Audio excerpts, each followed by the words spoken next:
ayaw na natin mag-share kung sino tayo because we fear na kapag nag-share tayo ng something that is kung ano yung meron tayo or ano yung mga iniisip natin or what we are doing, then if it's not pleasing to them, then feel natin na mare-reject tayo, that we will feel rejected.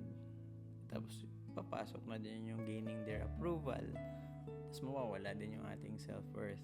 Ang nangyayari dito, lahat ng mga nagiging relationships natin mababaw lang.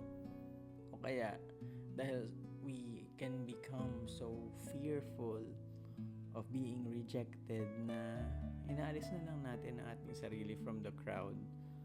Natakot na tayong makipagkaibigan, mag-build ng relationship sa iba. And we tend to isolate ourselves.